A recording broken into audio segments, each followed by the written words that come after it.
अच्छा देखो, ये वाला क्वेश्चन हमें करना है। इस क्वेश्चन में जीओसी का ही क्वेश्चन है, ये बहुत ही अच्छा क्वेश्चन है। इसमें पूछा गया कि in which of the following backward reaction is favoured, यानी बैकवर्ड रिएक्शन फेवर किसमें होगी वो आपको बताना है। तो देखो, एक चीज मैंने यहाँ पे ऑलरेडी लिख दी है कि reaction is favoured toward weak acid and weak base, ठीक है।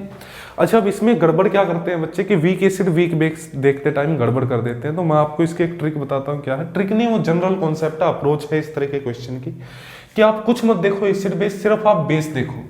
आप देखोगे बेस, आपको बेस की स्ट्रेंथ बस देखनी है, ठीक है। आपको बताना फॉरवर्ड डायरेक्शन में जाएगी रिएक्शन या बैकवर्ड डायरेक्शन में। तो मैंने लिखा उस साइड जाएगी जिस साइड पे वीक एसिड और वीक बेस बन रहा है, ठीक है। तो आपको देखना वीक एसिड वीक बेस किस साइड बन रहा है। और ट्रिक क्या है, आप सिर्फ बेस देखो, एसिड देखो ही मत, सिर्फ बेस देख लो, उसके बाद अपने आप सब डिसाइड हो जाएगा, ठीक है। क्योंकि सभी ने ब्रोंस्टेड कॉन्सेप्ट पढ़ा होता है। तो देखो, यहाँ पे बेस की तरह कौन बिहेव करेगा, ईटी नेगेटिव। यहाँ पे बेस की तरह कौन बिहेव करेगा, एसिटिलानाइड आयन। तो देखो, ईटी का मतलब है इथाइल ग्रुप। तो यहाँ पे नेगेटिव चार्ज है sp3 कार्बन के ऊपर, और यहाँ पे नेगेटिव चार्ज है sp हाइब्रिडाइजेशन कार्बन के ऊपर। तो देखो, नेगेटिव चार्ज किस पे ज्यादा स्टेबल होगा, sp कार्बन के ऊपर या sp3 कार्बन के ऊपर। हमें पता है sp कार्बन के ऊपर ज्यादा स्टेबल होता है नेगेटिव चार्ज, ठीक है। तो अगर ये ज्यादा स्टेबल है तो ये स्ट्रॉन्ग बेस होगा या वीक बेस होगा। अगर ये स्टेबल है तो ये रिएक्शन कम करेगा, हाइड्रोजन कम एब्स्ट्रैक्ट करेगा, टेंडेंसी कम होगी हाइड्रोजन एब्स्ट्रैक्ट करने की। ये वीक है तो हाइड्रोजन जल्दी एब्स्ट्रैक्ट करेगा, यानी कि ये कैसा हो गया, स्ट्रॉन्ग बेस। तो हमें पता चल गया कि ये स्ट्रॉन्ग बेस है और ये क्या है, वीक बेस है, ठीक है। अब यहीं से आप एसिड का भी बता सकते हो, ठीक है। अच्छा, सबसे पहले हम बेस देखते चलते हैं सभी का। देखो, यहाँ पे बेस की तरह कौन बिहेव करेगा, ETO नेगेटिव, और यहाँ पे कौन करेगा, कार्बोक्जिलेट आयन।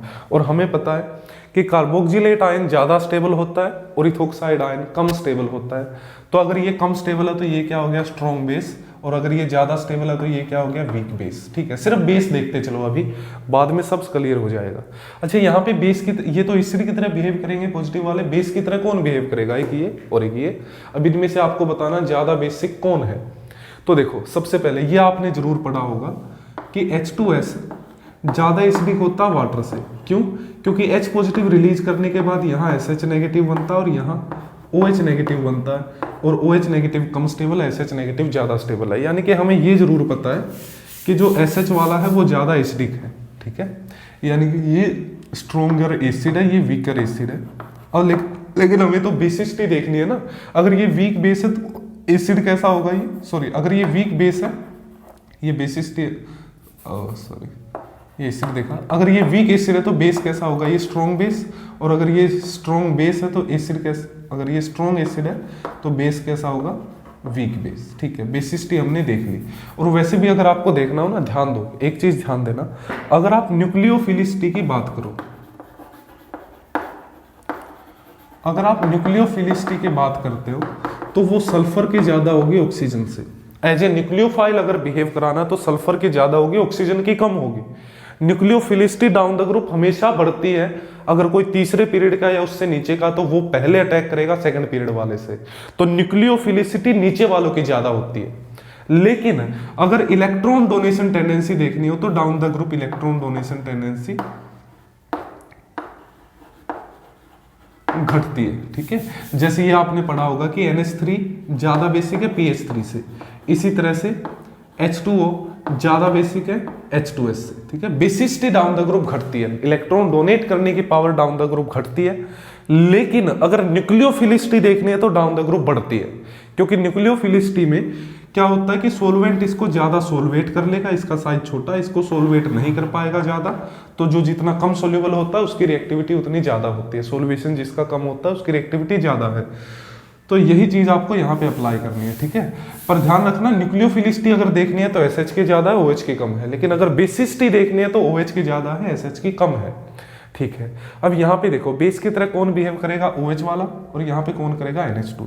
तो स्ट्रॉन्गर बेस कौन है, ज्यादा इजीली इलेक्ट्रॉन कौन दे सकता है, NH2। तो ये स्ट्रॉन्ग बेस है और ये क्या, वीक बेस है, ठीक है।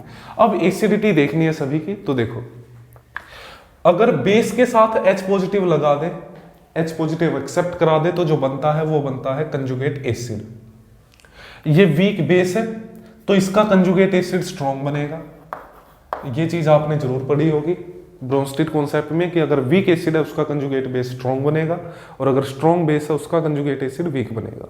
तो अगर ये स्ट्रॉन्ग बेस है इसका कंजुगेट एसिड कैसा बनेगा, अगर ये स्ट्रॉन्ग बेस है तो इसका कंजुगेट एसिड कैसा बनेगा, वीक एसिड। ठीक है, अगर ये वीक एसिड है तो इसका कंजुगेट बेस कैसा बनेगा, स्ट्रॉन्ग बेस, बेस है तो कंजुगेट एसिड बनेगा, तो एसिड कैसा बनेगा, स्ट्रॉन्ग एसिड। अगर ये स्ट्रॉन्ग बेस है तो इसका कंजुगेट एसिड कैसा बनेगा, वीक एसिड। ठीक है, अगर ये स्ट्रॉन्ग बेस है तो इसका कंजुगेट एसिड कैसा बनेगा, वीक एसिड। अगर ये वीक बेस है इसका कंजुगेट बेस एसिड कैसा बनेगा, स्ट्रॉन्ग एसिड। इसी तरह से अगर ये वीक बेस है तो इसका कंजुगेट एसिड कैसा बनेगा, स्ट्रॉन्ग एसिड। और अगर ये स्ट्रॉन्ग बेस है इसका कंजुगेट एसिड कैसा बनेगा, वीक एसिड। तो ये देख लो आप, इस तरह से आपको देखना है। एसिड वाले आपको शुरू में देखना ही नहीं है, शुरू में आपको क्या देखना, बेस देखना है सिर्फ। शुरू में जो बेस की तरफ एक्ट कर रहा है उसकी बेसिसिटी देख लो, कौन स्ट्रॉन्ग बेस है कौन वीक बेस है, उसके हिसाब से आपको एसिडिटी भी इजीली पता चल जाएगी। लेकिन बेस देखना बहुत जरूरी है। और बेस देखने में ध्यान क्या रखना है कि ऑक्सीजन वाला जो है इस तरह से अगर डाउन द ग्रुप जाते हो ना तो बेसिसिटी घटती है। ठीक है, बेसिसिटी जो है घटती है, इलेक्ट्रॉन डोनेशन टेंडेंसी घटती है। लेकिन अगर डाउन द ग्रुप जाते हो तो न्यूक्लियोफिलिसिटी बढ़ती है। ये चीज ध्यान रखना है, न्यूक्लियोफिलिसिटी अगर अलग चीज है और बेसिसिटी अलग चीज है। तो ठीक है, तो ये चीजें आपको जरूर ध्यान रखनी है। न्यूक्लियोफिलिसिटी और बेसिसिटी में फर्क है, न्यूक्लियोफिलिसिटी डाउन द ग्रुप बढ़ती है और बेसिसिटी डाउन द ग्रुप घटती है। तो ये इस क्वेश्चन का ट्रिक था। कोई भी ऐसा क्वेश्चन हो उसके अंदर सिर्फ एक चीज देखो, सिर्फ आपको बेस की स्ट्रेंथ देख लो। जैसे ही बेस की स्ट्रेंथ पता चल जाएगी तो उनके कंजुगेट एसिड्स की स्ट्रेंथ तो अपने आप ही बता सकते हो ब्रोंस्टेड कॉन्सेप्ट से। ठीक है, और उसके बाद ये लगा देना कि रिएक्शन किस साइड जाएगी, हमेशा वीक एसिड और वीक बेस की साइड जाएगी। ठीक है, अच्छा क्वेश्चन था ये। ठीक है, तो इसको कोई डाउट हो तो आप मुझसे पूछ सकते हो। ठीक है, जीओसी आप सभी ने आई थिंक पढ़ ही लिया होगा। तो जीओसी के सिंपल चीज़ों में तो आई थिंक कोई प्रॉब्लम किसी को नहीं आती, प्रॉब्लम आती है क्वेश्चंस में। तो इस तरह के क्वेश्चंस कंफ्यूज कर देते हैं, तो ये आपको चीज़ें ध्यान रखनी है। ठीक है, तो मिलते हैं नेक्स्ट वीडियो में। Thank you for cooperation.